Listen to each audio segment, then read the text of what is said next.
with technology and rockets alone. It's built on the dreams, risk, and relentless spirit of those who dare look up and say, we belong there.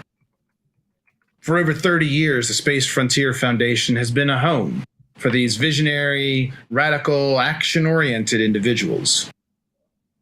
Hear their stories, learn how space was shaped, and revel in the revolution of commercial space pioneers.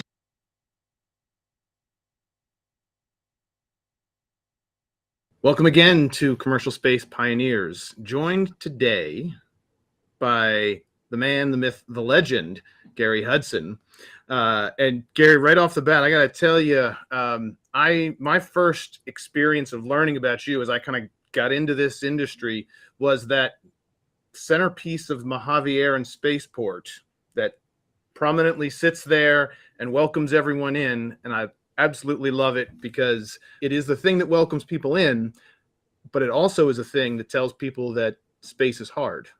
Indeed. And I like to give credit where credit is due there, because Rotown wouldn't have happened without my longtime business partner, Bevan McKinney's input. Was really his conception. I was simply the vessel that tried to make it happen. We'll talk, Mojave and all the cool stuff that's happened there over the years. We'll get there. And I'm not going to ask for your bona fides up front. Mm-hmm. If you're watching this, you already know that we're only talking to the people that have been the real people in it and doing it.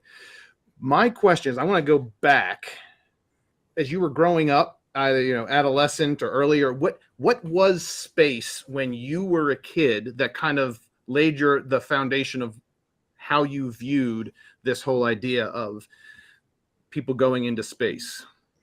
Sure. Well, my wife and I like to say it was all Walt's fault. When people say, Walt, and I said, yes, Walt Disney. Back in 1955, when I was 5 years old, there was a Disney television program in black and white, because color had not yet been invented for TV as yet. 3-episode Sunday evening program called Men into Space. As an impressionable 5-year-old, I bought the comic. I watched the program religiously. I never saw it again until I turned 50 in the year 2000. But I now have it on DVD and watched it with equal enjoyment the second time around. And it showed Von Braun and Stuhlinger and that crew talking about how you would do human spaceflight. And it left a very deep impression on me. It caused me to go to the local library and live among the stacks and read books by Willy Ley and the Collier's series with Bonestell and Freeman's illustrations and so forth. And this just really implanted the vision of a space age in an impressionable young person's mind. Help us understand a little bit, because there's a few of us that have not accumulated as much experience as you have. Mm-hmm. If this was, you said 1955? 55, right. Okay. 5 years old, 1955. Good. I can follow that one. This is not the right stuff. This is not big videos of rockets launching. This is before any of that. Yes. This is in the V2 to Viking to the original Viking, not the Mars lander, to not yet Vanguard. Not yet Sputnik, not yet Jupiter C Explorer. Okay. So you're hooked even pre-Sputnik. There you go. All right. So did this become on your list of things as a kid, if you're starting out as a 5-year-old, and 5-year-olds are notorious for getting deep into a thing and then the next week it's something else. Right. So you went literally deep into the stacks. And never came out. Never came out. Right. So I guess asking what your passion was before you found that episode is going to be tough, but so you've really been all in on space since you were 5. Yes. Yeah. And I don't recall any passion prior to that time. The passion's never left. I mean, this is what I do. It's the external locus of my existence is moving humankind into space. Well, there's not a better place to talk about it than right here. So, all right. So, what, as you're watching, you're growing up and forming, mental capacities as the early American space program, as you're seeing the competition with Russia and the US, do you have any recollection of how, pre-Apollo, as you're following it, what was your sense of that? Was it a conflict? Was it a competition? Yeah, good question. Well, I mean, it was clearly a little bit of both. The Cold War was in full swing. When I went to school, we did duck and cover because of the threat of nuclear war. Only a few years later, the Cuban Missile Crisis happened. That was, I guess, 62 when I was 12. We used to watch, we all clustered around black and white television at my grade school when John Glenn was launched and when Alan Shepard was launched and Gus Grissom was launched and so forth. It was very much part of the American culture at the time. I wrote my first book report on Villy Lay's illustrated books about space when I think it was 7. I read Arthur Clarke's Profiles of the Future. It made a deep impression on me. I got to meet Arthur 10 years later and we became friends. It set me on this particular path, and I pretty much never wavered from that path. Though there is a slight detour I took in my late teens. As you are a teenager, space is going from science fiction and prognostication to real. Right. To me, that sounds like that's a huge step. Did it feel like that was a huge, or did that just seem like it was the natural evolution and that's what should happen? It was totally natural.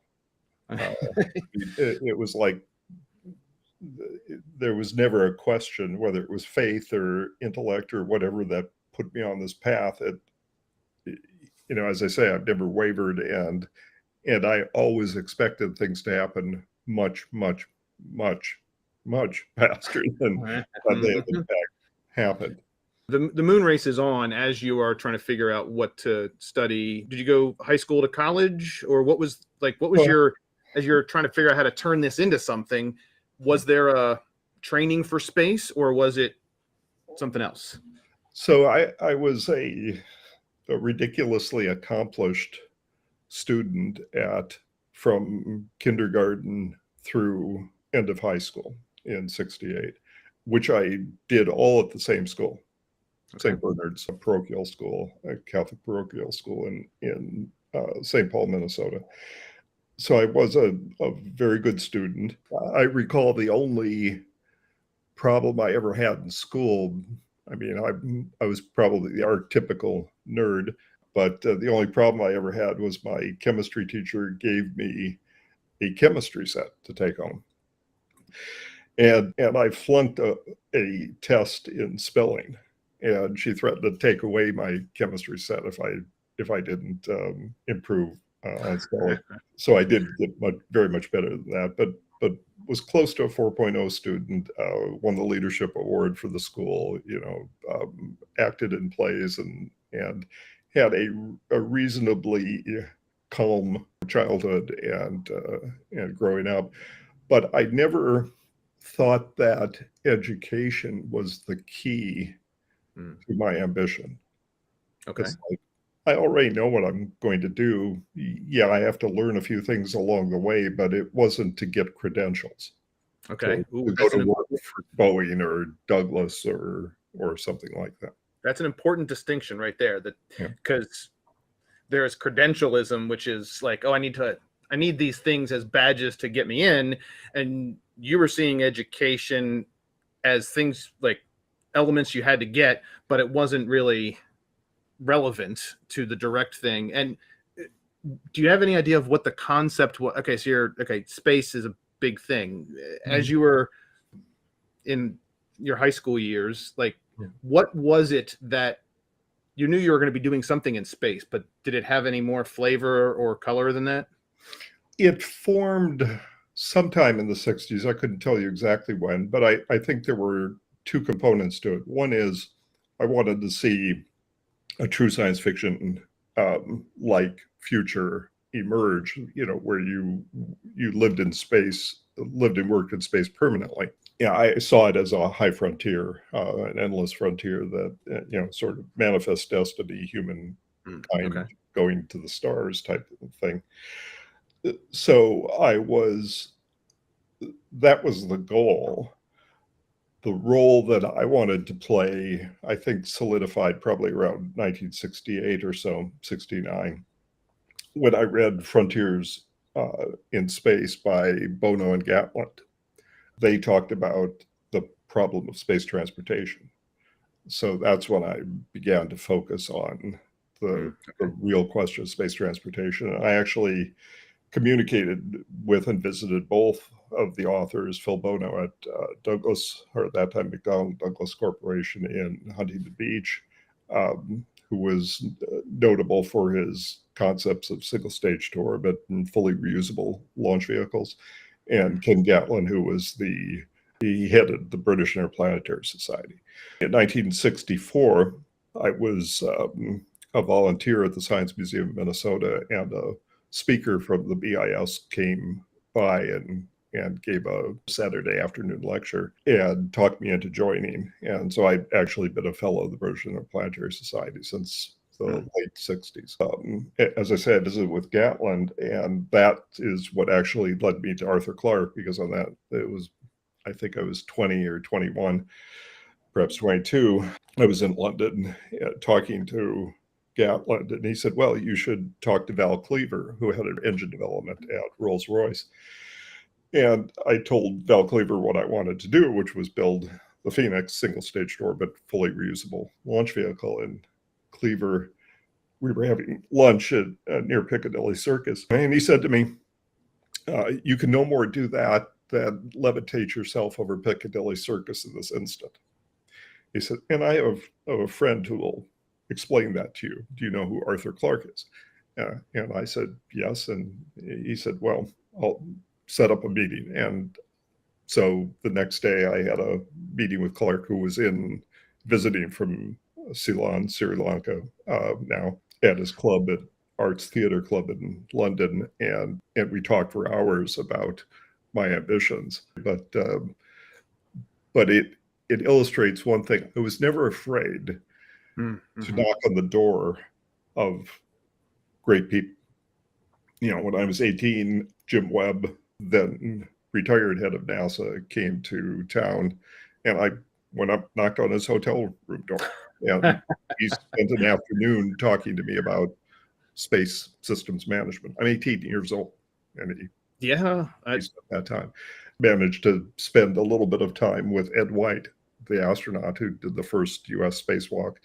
I think that would have been in 65 or so. And he, of course, he died a couple of years later in the Apollo 204 fire. So I figured I would learn by osmosis by talking to great men who had accomplished great things, and a little bit of that would rub off on me along the way. I was an arrogant, young pup to think that I could do that, but these guys were kind enough to, not kick me to the curb and actually have a decent conversation with me and teach me things. And how did you manage? Like, you're in Minnesota. Yes. How are you showing up in London and California, and like, are you? Yeah, are you just hopping on the Greyhound, or like what? No. How does that happen? It's a two-part story. Well, I grew up not poor and not rich. My father was sort of self-made man. He had a small business. It was himself, his mother, and me during summers. He was basically a wholesaler of grocery products and such, sufficient that we had a comfortable middle-class existence. Also, through high school, I participated in science fair projects, and I won things like trips to Washington, D.C., trips to San Diego, representing the state of Minnesota as some sort of exceptional student. I got to do a little bit of travel that way. And then in the 70s, I actually made my living as a public speaker. For the entire period of the 70s, I made my living as a public speaker on the subject of space, and specifically commercial space things. IBM was one of my largest customers, and they would pay me ridiculous amounts of money to go on the lecture circuit for them, to talk to their management classes. So I'd get like $2,000 to plus travel expenses to go places. It means I didn't have a job. I mean, that was my job, and it was like 3 days a month. So I had, I mean, it was just this miraculous opportunity to spend time and learn, rather than sort of waste time in college. I did attend college, but in a couple of graduate programs at the University of Minnesota in physics and medicine, but dropped out because I simply couldn't pursue the agenda that I wanted to pursue. Again, it's that, arrogance of youth that it's like, did I really do those things? But I mean, that has come full circle. You have Peter Thiel like trying to encourage people to not to drop out of school to do his experimental thing. So you were doing that before it was cool. I was the archetype before it was an archetype. Yeah.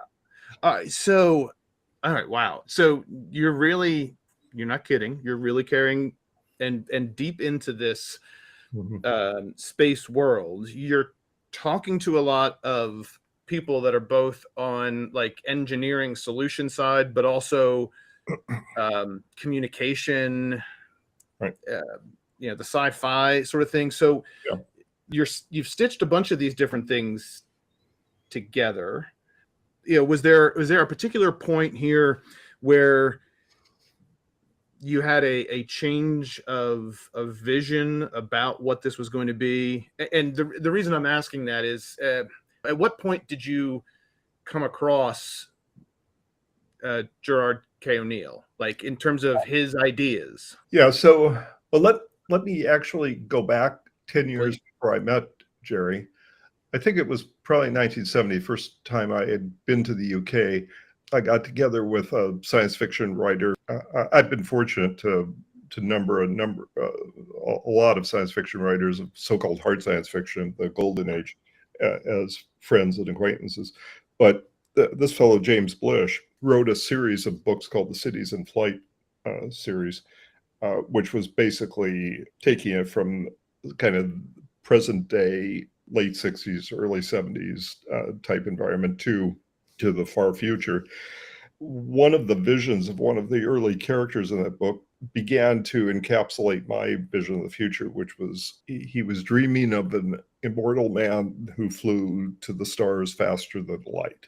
When people would say to me, "What is your ambition?" It's to fly the stars and live forever is the elevator. I'll slip to another anecdote. This is what old men do: is we tell anecdotes now. Right? So the next anecdote was when I met with Arthur Clarke the first time in London. One point of the conversation, he asked me something like, what's your long-term ambition? And I said, there's a phrase in a chapter of your book, Profiles of the Future, called Space the Unconquerable, where he talks about the limitation of the speed of light. And the last sentence of that chapter, no man will ever turn homeward at 26 light years distance. No man will ever turn homeward from beyond Vega to greet those he knew and loved on Earth, because that's about the limitation of a human lifetime. And I said my ambition was to prove him wrong. and Arthur, he looked at me for I'm 22, right? And he looked at me and he said, perhaps you shall. So instead of saying, you stupid git, I was just making money writing a book. He actually was encouraging, and that was profound for me. Anyway, so I spent the rest of the 70s thinking about the problem of space transportation, designing what were admittedly naive solutions to that problem, looked at nuclear propulsion, all this sort of thing. You're saying naive. When did you realize that what you were doing then was considered naive? Is that you today calling them naive? Yeah. I mean, there were elements of the designs that would have worked, but every time, I mean, there's a reason why an aircraft designer, who maintains a library of their designs and notebooks or whatever, goes through in their lifetime 300 or 400 designs. Burt Rutan, was at model 350 or something when I think he retired.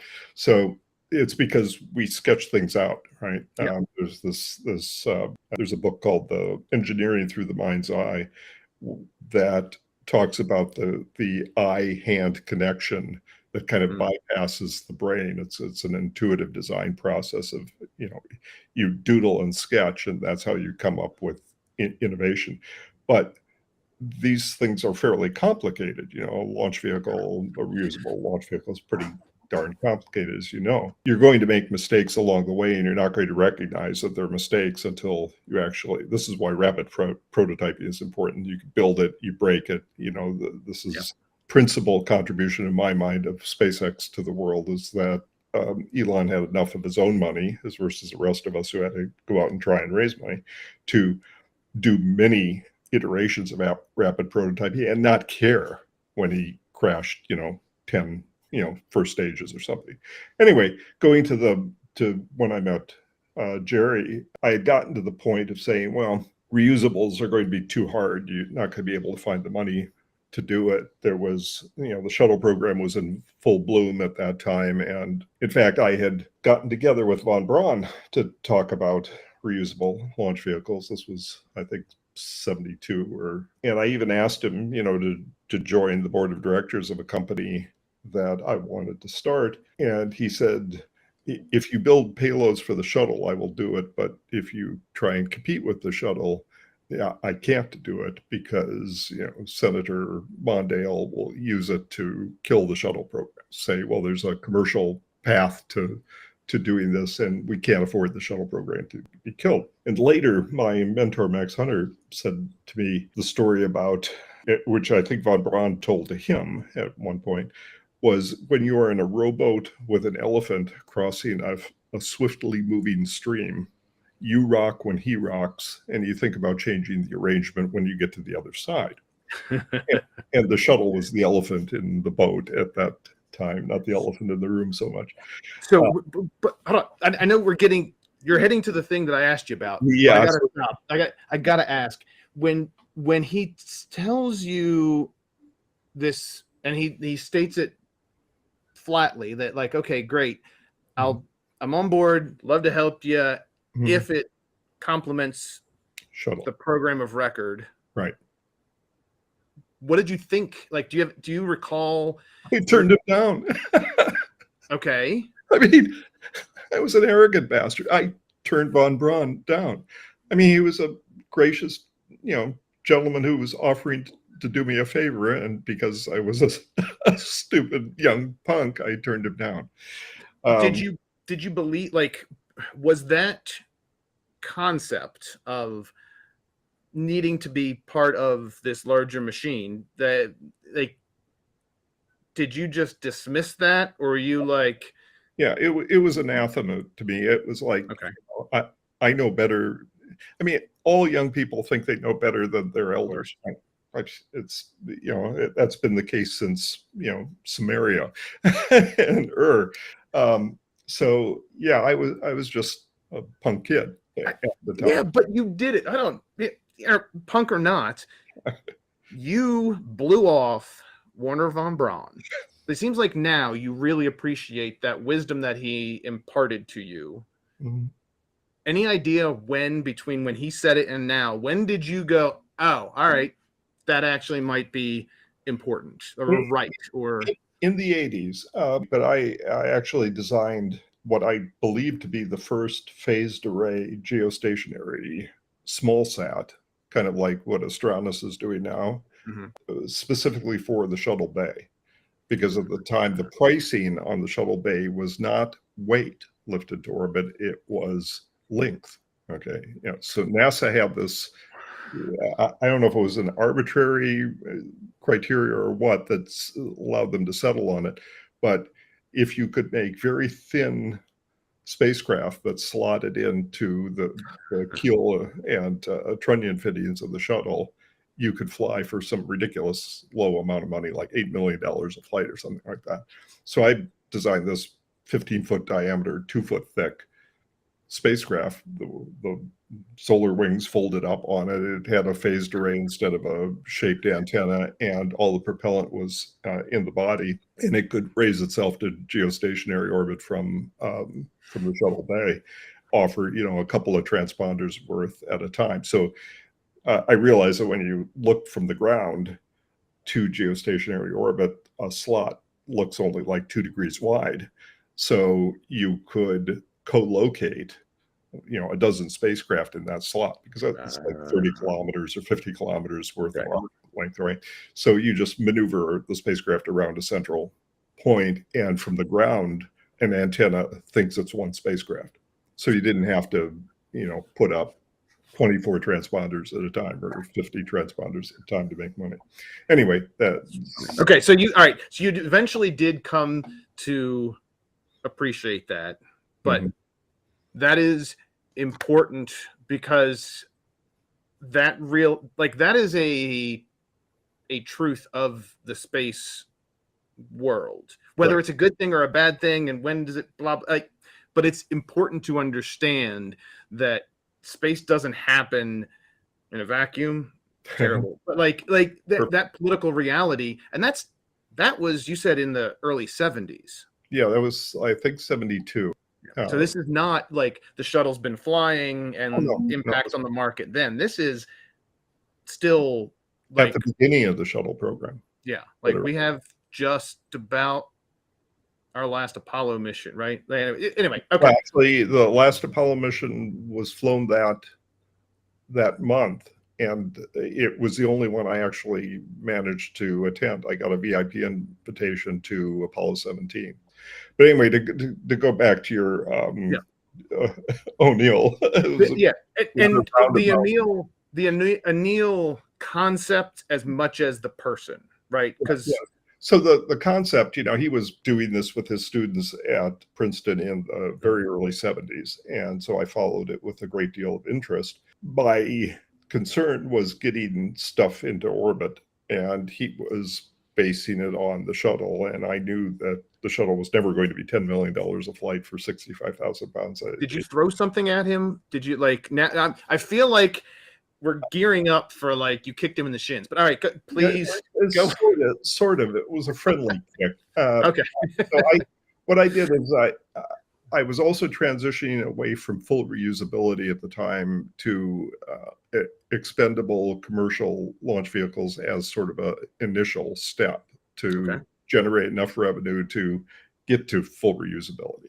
So I came up with a concept that used F1 engines in recovery capsules that was modular. So it was basically at that time, companies like Otrag were looking at, sort of an asparagus stalk type vehicle with lots of, super dumb pressure fed engines and so on. I said, well, I'd like to do this with an engine that was no longer in production, but was on the cusp of just having gone out of production, so you could potentially get them. I designed this thing up. I don't know that I even gave it a name, but it was a bunch of, I think they were 12 or 15-foot diameter, sort of Falcon size. If you imagine a bunch of Falcon first stages, some of them wrapped around a core or 3 in a line. And it would put fairly significant payloads, sort of Falcon Heavy class payloads into orbit. And I thought it could do it quite cheaply. So I sent that to O'Neill, and his interest was basically, it costs way too much money to develop a new launch vehicle, so we have to stick with shuttle. So I didn't have a lot of content. This was very late 70s, 78 or more. So Space Studies Institute had just been stood up by him at that time. And he was mainly pushing satellite solar power as the economic incentive to drive space, what he called colonization, what I like to call settlement at the time. So I pivoted even further to a purely expendable vehicle called Percheron that became the US's first private commercial launch vehicle attempt, which I crashed and burned in Texas in 1981, but did manage to seek and find a modicum of private funding to get developed. And it put me in very much direct engagement with NASA. The NASA general counsel at the time said, well, we have regulatory authority over all spaceflight, which there's nothing in the Space Act of 1958 as amended that gave them that permission. But this is where the whole FAA-AST, what was originally the Office of Commercial Space Transportation, established by an act of Congress in 84, flowed out of. So I was directly responsible for creating that act, not in a good way, but it was in response to the fact that I used a loophole in the FAA code, which said that unmanned rockets, you had to file one piece of paper to launch an unmanned rocket. One piece of paper. And it cost, like $1,000 in attorney's fees to file that. And we got our permission to fly that vehicle. Of course, we blew it up in an engine test, but setting that aside, what happened was my partners, my investor partners, became Space Services Inc. That ultimately became the Conestoga 1 and Conestoga 2 and so forth. But circling back to O'Neill, it was only about 10 years later that Jerry and I and Tanya and my wife Ann found ourselves at a governor's conference in Hawaii on commercial space activities. At the time, Hawaii was talking about a commercial space launch site on the Big Island, which never, of course, went anywhere. But we spent a week together on the Big Island and talked through his ideas for a commercial GPS triad. Would have replaced the current GPS, because GPS was not available to the public during the 80s. And so we got to be pretty friendly at that time. And previously, I'd also been quite friendly with Ted Taylor and Freeman Dyson from Orion days. I knew them during the 70s, during my short excursion into looking at nuclear pulse propulsion as a way to build planetary spaceships, solar system spaceships, as Max Hunter used to call them. So when Jerry regrettably passed away from cancer in the early 70s and Freeman took over, we had some chats about Space Studies Institute, but it kind of became moribund for a long time until Freeman asked me in I think it was like 2010 to take over from him, because he was trying to divest himself from assignments that he couldn't adequately follow. So if folks are not familiar right off, Space Studies Institute was founded by Gerard O'Neill. Similar focus, and there are so many space organizations that a lot of them share an awful lot of similar roots and similar connections, and sometimes it's the exact same people that you will see where in this group and in that group, and so the Space Frontier Foundation also very connected to the O'Neillian future vision. Yes, but as you're talking about your solution set, right? You're going through, you're iterating, you're saying, okay, single stage, okay, maybe partially reusable, okay, expendable.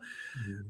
What is your expectation of space? How is that evolving? What are the inflection points that drove your iteration? Was there some revelation of, oh crap, I've been going down the wrong path, or like? Yeah, so I think the revelation was and continues to be money. I mean, how much money can you raise? And I think you can do an expendable for considerably less than a reusable, depending on the technologies that are available. And data comes not well, it comes in a continuous stream to you if you were doing what I was doing during the 70s, which is going to conferences, talking to people, it was a time ITAR didn't exist, right? International Traffic in Arms regulations and limitations on publishing papers and so on. I mean, we talked about everything. I mean, I talked critical nuclear weapons design information with people. I mean, there was literally no.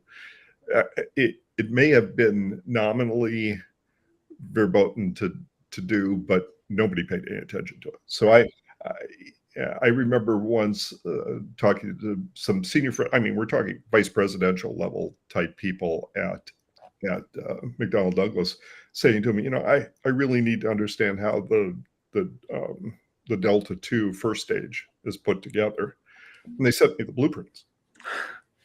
Okay, I mean, I had the entire suite of blueprints for Delta II, including all the manufacturing information. One. And out of curiosity, why would they just isn't that proprietary information, or were they worried about you? No, I mean, and they knew what I was interested in. Yeah. Building alternative. It was a completely different time. Why do you think that is? Well, because there was no commercial IP, intellectual property consideration really being applied. Government contracts get kind of handed out. Well, Convair got one last year, so this year it's going to go to Douglas, right, to level set the industry so that one company never had a leg up on another company. And it's only when that system kind of got out of control and companies like Rocketdyne and Rockwell got thrown really massive contracts that you started to see this forced consolidation of the industry, and now things got tighter and tighter. And then, of course, with the Clinton China stuff in the late 90s, ITAR got clamped down on all of us, and we've all got our ITAR stories. But it was a completely open environment. I mean, go out to an AIAA conference. How many papers are submitted by SpaceX? I don't. None. Really? I mean, there are, I think I've found 3 or 4 SpaceX papers. Okay. In the last 15 years. Okay. All right. They don't share. Okay. And they use the excuse of ITAR, but it's clearly a proprietary trade secret type thing. So the industry in many respects stagnates because of that. This lack of, it was a very freewheeling conversation. I could walk into NASA headquarters in the early 80s, no security, no nothing, go down into the library, spend my back to the stacks hours back in the stacks, between meetings, like I'd have, these.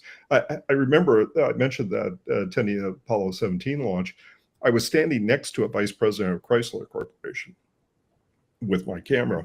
Right next to the VAB, because there was about a 3-hour delay because of a vent problem on a Saturn third stage. And we got to talking, and he asked me what I did, and I explained I was a designer of single-stage to orbit reusable launch vehicles. He said, we got a big contract for the shuttle Phase B activity for Chrysler Serve, which was a single-stage non-expendable reusable launch vehicle that Charles Therrett and his team put together. And I said, I've never seen that report. He said, I'll send it to you. So I fly back home to Minnesota, and a couple of days later, UPS delivers a crate, right? And it's the entire SERV report, multi-million-dollar report, microfiche as well as hard copy, which I still have, just no questions asked. I mean, I still refer to that report and things. And it's staggering. Yeah, and especially my lived experience is tremendous amount of competition within companies, Yes. And there still is there's a lot of maybe people are all following a similar trend, but there is, benchmarking against your competition and things like that. And it's a zero sum, Very much there's so. only so much work to go around. Right. But that's really phenomenal. So as you're getting huge volumes of this stuff, and by the way, when you did your launch and NASA got upset about it, did they call you up on the phone and say, "Hey, this is NASA," and you yeah, funny, did they show up at your door with a padlock, or what? How did NASA show up to say, "Hey, space is our domain, get out of here"? Well, my attorney at the time, who also facilitated the investment, which came from David Hanna and his friends in Houston in the oil and gas business, Art Dula, who was Houston-based, he actually sent, I'm pretty sure he sent a letter to Neil Hosenball, the NASA general counsel at the time, who made this claim to us in a letter and basically said, bugger off. This, it's, you have no authority here. And they shut up on that. But of course, what's going to happen is the Houston community is very close knit with NASA. And at the time, NASA was very hostile to commercial space. Very, very hostile. I mean, it's a complete 180 flip these days, of course, but it took 4 decades for that to happen, or at least 3 decades for that to happen. And so the space services guys asked for NASA JSC to not investigate, but to do an assessment of, what about our design and all this. And my design, frankly, was crappy. It was what I could afford to do on $1.4 million. I mean, it was depressingly poor engineering at the time, but it's all I could do. And they sent a fellow, Henry Pohl, who, to his credit, wrote a report back saying, well, they made a few mistakes here and there, but if they fixed those things, they would have had a chance to make it work. And he actually said that to the press, and it was published in the local papers. So, but Deke Slayton got involved in this, and he was one of the astronauts I never knew. I knew probably 30 or 40 of them. So he managed to convince David Hanna and crew that they wanted to transition to solid fuel because it was simpler and more reliable. Well, I knew one thing for certain in my life, which is solid fuel rockets were never going to be cheaper than a liquid system. And they, of course, had no role to play in reusability, as we've evidenced from the shuttle activity, right? That's when space services pivoted to solids, and they even offered me a job at a ridiculous, I think they offered me $75,000 to be head of research or something like that. And at that time I was 30 and not a 20-year-old punk, but I still turned them down because I didn't see a future for that. And that's when I sort of pivoted back to various Phoenix designs, which ultimately led to the DCX program and the flights of DCX. So we had, there's another conversation with Jess Sponable and several other people that were around DCX.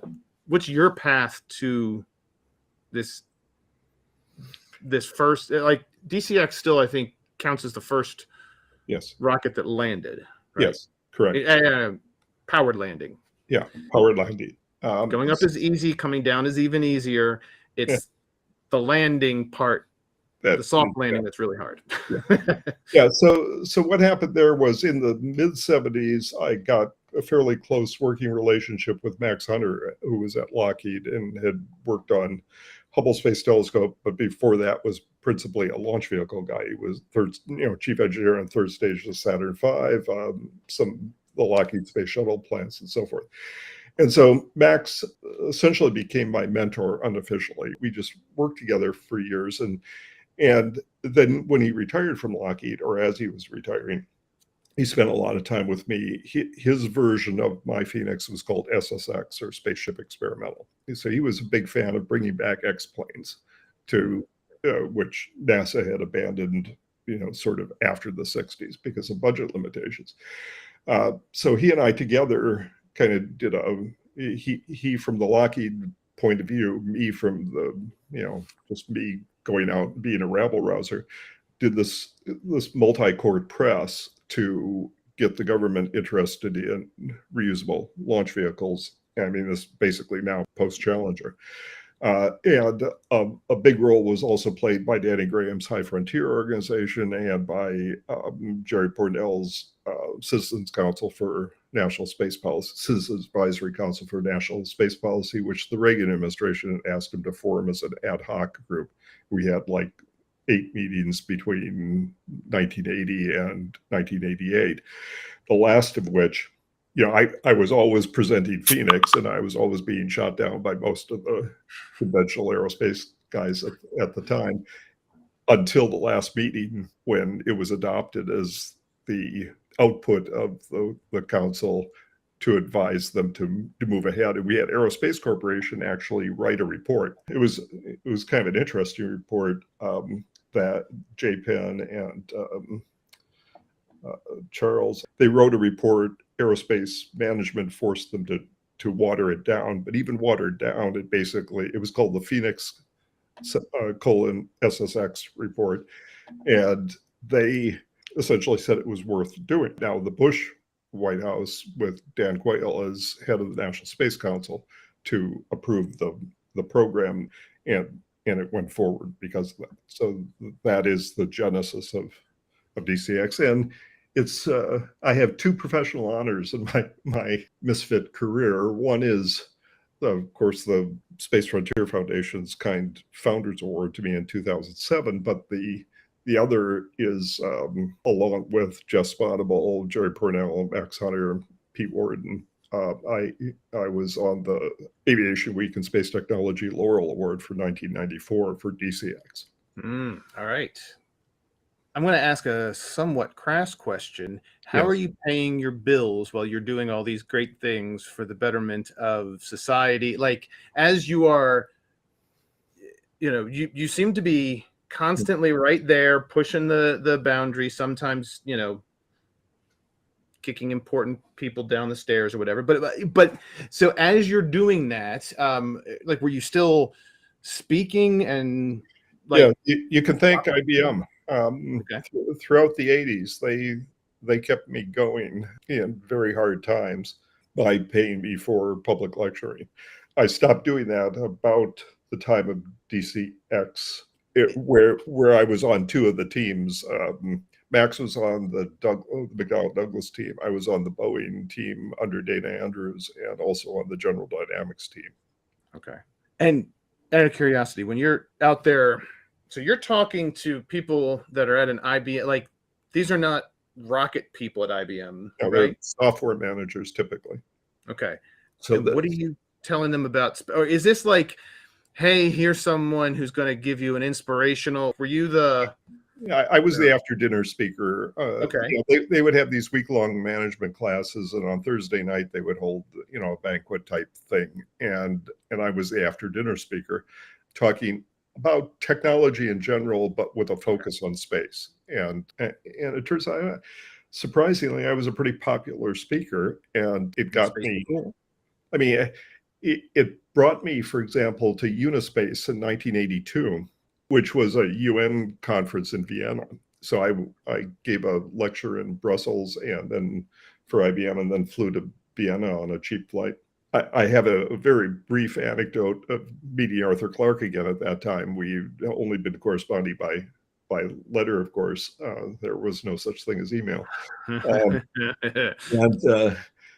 And I'm standing, I have no credentials to attend this United Nations conference. The doors are guarded by guys in some machine guns and so forth. And I'm standing there, and Jerry Gray of the AIAA, who didn't much care for me because I was a rabble rouser, walks by with his credentials and looks at me and says, "What are you doing here? You have no business being here." And I said, "I'm just hanging out." And at that instant in time, like the Almighty has, just, decided to, the clouds parted and the light ray came down and touched me. Arthur walks up and says, "Gary," and comes up and embraces me and says, "Come on in. I'm Ambassador Extraordinary and Plenipotentiary from Sri Lanka." He takes me by the hand and drags me into this conference where I spent the rest of the day. And Jerry's face was priceless at that moment in time. Anyway, so that's how I got around and did things. I certainly didn't make any money from the rocket business until Boeing and GDE started, hiring me to do stuff. And then after DCX, Bob Citron of SpaceHab and Walt Kistler, who was one of the funders of SpaceHab originally, Walt wanted to do a reusable. He called the K0 and then the K1, and he engaged at that time AMROC, my competition in the expendable launch business that Bevan McKinney was one of the founders of, had gone out of business after the death of George Koopman and the loss of their Set 1 vehicle at Vandenberg, which I think was 89 or thereabouts. So we had never met. We had just been competitors. We got together one day at a restaurant, and we were born within 10 days of each other in the same year. We had exactly the same trajectory, the same college dropout, the whole story of our life. I mean, it was like we were mirror images. So we decided to go into business. We created a company called HMX for Hudson McKinney Experimental to be kind of the scaled composites of the rocket business. Okay. And went up to Seattle to talk to Kistler when they started Kistler Aerospace, and ended up with the contract to do the propulsion systems for the K0 one afternoon. It was like a $1.4 million contract, and it just fell into our laps. That's what put us on the trajectory that ultimately ended it with Bevan and I and a rotary rocket, and then subsequently, the Rascal program with DARPA, the air launch program, T-Space, and all that of the 2000s. There is, in case anyone who's watching this isn't aware, there is so much to unpack just in the section of things that you've already talked about, much less all of the things you have done since. But we're out of time. We're going to save that. We'll have to have like another. We should have our own series just talking to you. Tell me if you can, like, as you think about that period, up until the 2000s, there's a lot of activity and a lot of grinding and shifting of what the perception of space is going to be as it goes, literally from science fiction to reality. And then some of that stuff that Von Braun was talking about, like the political realities of it. How do you recall your trajectory across that in terms of where was your thinking changing, and when were you inspired, and when were you depressed, and like what were the things, are there any demarks where you can think of, I knew what I was going to do, but I hit a wall and I wasn't sure? So the wall has always been financing.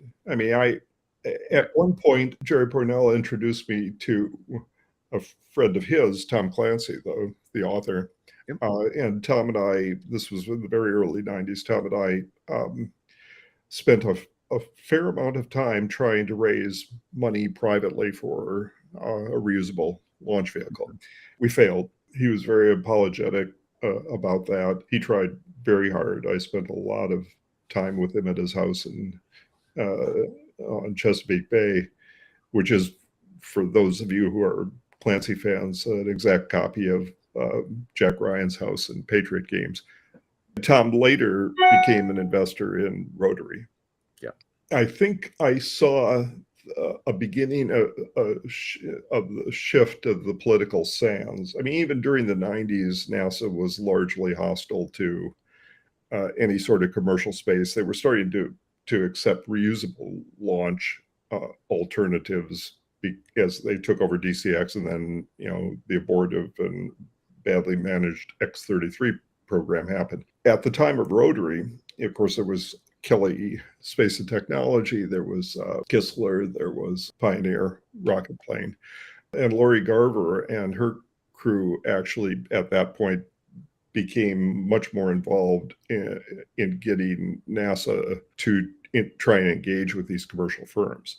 So they offered us money. Our lead investor at Rotary did not want to take any government financing at all, and so we ended up turning it down. But they were offering us like $7 million or something. And then there was sort of this post-internet stock bubble collapse that happened in the early 2000s. And at that time, I went to my whiteboard and I drew a Venn diagram, two Venn diagram circles, which are the intersection of the sets of the interests of investors and the interests of customers. And the intersection is like this. There's practically none.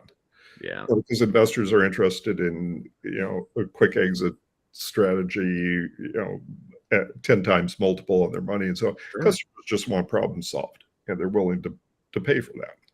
So that was when I decided to be like Willie Horton and the bank robber. Why do you rob banks? It's because where the money is.